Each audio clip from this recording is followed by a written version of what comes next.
known as the Hathors, Hathors. Some of you can roll your eyes. I don't care. I've given up the eye rollers these days. I find them tedious.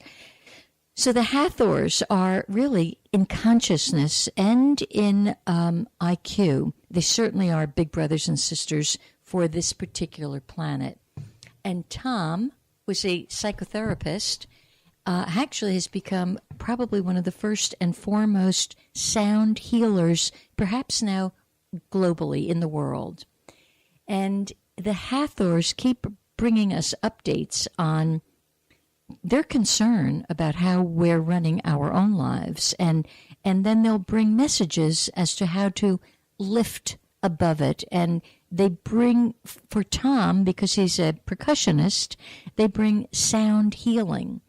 So if this kind of information draws you at all, I invite you to Google Tom Kenyon, Kenyon. That's Kenyon, Tom Kenyon. His book, The Hathors, one of the most profound books I've ever read. It was really super. But here's Tom's it was a very long email that they sent out on earlier in March. It was March 8th. But I'm just going to read you a couple of little short paragraphs. And this is Tom's take on what the Hathors were actually communicating to him for us in that communication. There are many fences that would separate us from the grace of restoration. Some of these fences are social conventions and beliefs.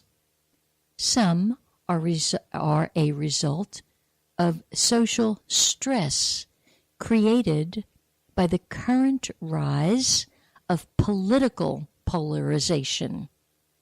Some are hidden in the cloak of religious or spiritual dogma, and some of them are internal inhibitors that keep us from receiving the grace of restoration that flows from our own inner natures.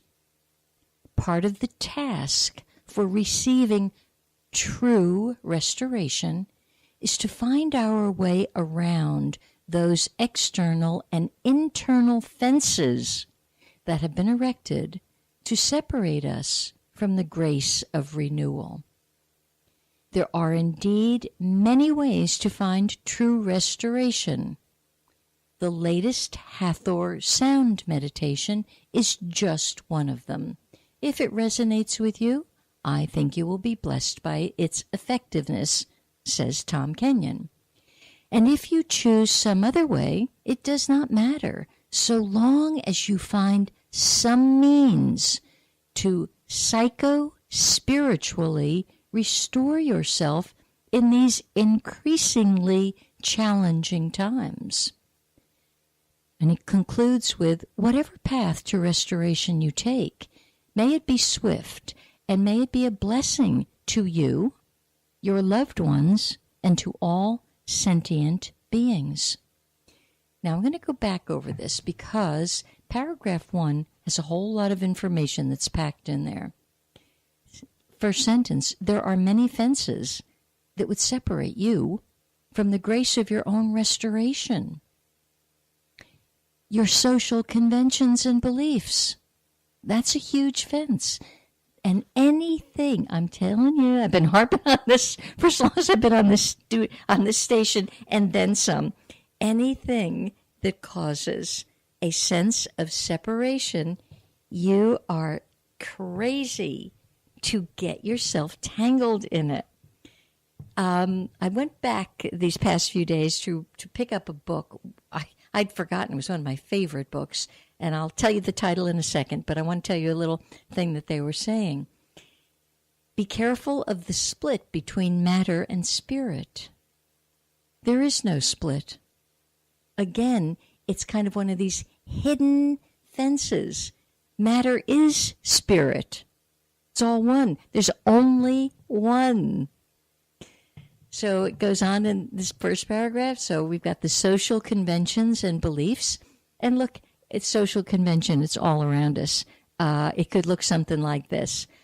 My daddy makes more money than your daddy. I am so much better than you. Matter of fact, before my sister left today, we were kind of commenting on that. I have a better handbag than you. I go to a better hairdresser than you. I mean, it's insane what causes these subtle separations.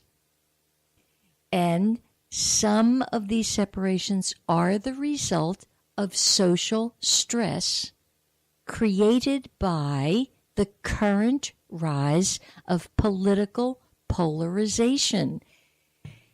I have a friend who is a natural healer up in New York State. And a couple of weeks ago, a mother brought their, I want to say maybe 19-year-old daughter to see my friend, the healer.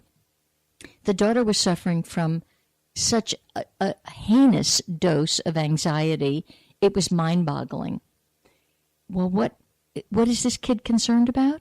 She's still hung up on the polarization of November and the political upheaval. This is a child. Now, who's feeding this? She can't do her schoolwork. She can't do her life. She's totally twisted in a knot.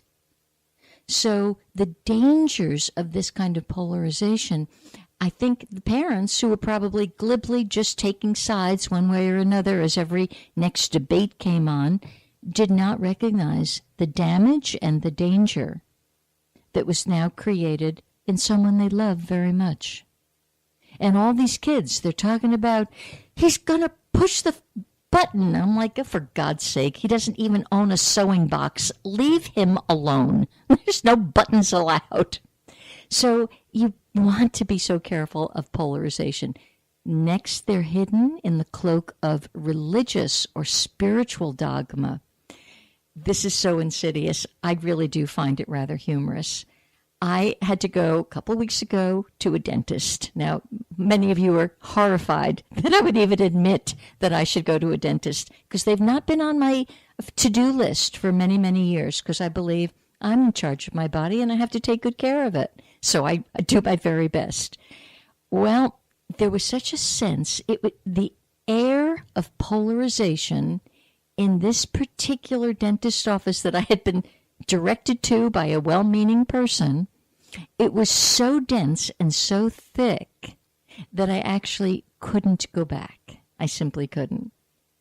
Because it seems that their leader, they found him, and I'm always thinking, I didn't know he was lost. And what was happening, which you can, once you're so calm and so centered, you can see the division, and you are not really one of them because of the polarization of their spiritual dogma. I can't even call it spiritual dogma. Spiritual is spiritual. It's all spiritual. It's more religious dogma. So with any polarization, be careful because you can't imagine that what's happened here, and I think this is a very good graphic of it. Imagine, see your whole body. Now, over the centuries, your fingers have been detached, arms have been detached, toes and feet are detached, legs are detached, head is detached, and all you're left is this torso that actually can't even think straight. And this grace of restoration actually magnetizes all of the missing parts of you to be restored, to come on back in. Because I don't care. I will leave this incarnation going, we are to be one back in our body again and recognize our oneness. And I know I am in the minority. I am 1% of the entire population that would even venture not only to think this way, but then attempt to really practice it, know it, and be it. So it's no small task, but I'm tired of having missing pieces, parts of me floating around out in cyberspace because the truth is you can't function with a sense of the magnitude and the majesty which you actually are. And so it is the time to be all of that majesty again. So it is a grace, though. I know it's a grace, and I'm telling you, grace is earned. It's not just handed out indiscriminately. You earn grace, and it's really by the good deeds we do. It's that gentle smile to somebody who's down. It's that reaching in your pocket to give your last nickel to somebody that needs it more than you do. It's that giving somebody a hug when it's the last thing you want to do. And this is like filling up your grace bank.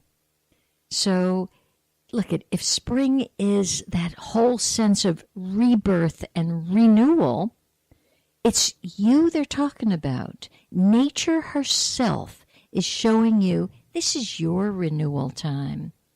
Renew you, become new again. Sorry, I can't really tell you born again, because that sort of leads into a religious thing.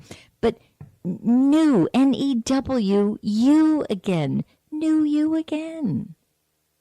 Which, of course, means, now I'll have to harp on you about your feng shui. What the heck is it that you need to be throwing out? On the way to this station today, no joke, I took a bag to Goodwill. It's like, no, done. Been there, got that. So it is a rebirthing. It is that resurrection. Who's going to be resurrected other than you? Nobody. And you're not allowed to resurrect anybody else either. You got to just do you in this case. I'm also very, very thoroughly understanding if I'll just do me, the world is perfectly fine. Probably, I bet you, even if I don't do me, the world's still fine. But I choose to accumulate that grace for my sense of the spiral expansion. I'm into expansion. I need big houses. I need big ideas. I need a big space, a big, wonderful space for more breath, spelled with a capital B. That breath is the sacred breath.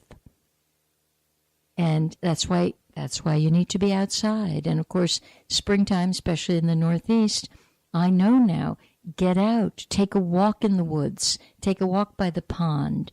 You gotta restore the lungs. Even though it's liver season, you gotta restore the lungs. So that's for Tom Kenyon. If anybody has any questions about Tom, he's very, very generous with his work. If you go into his website, well, first of all, everything is archived, much material, but many soundtracks from the Hathors.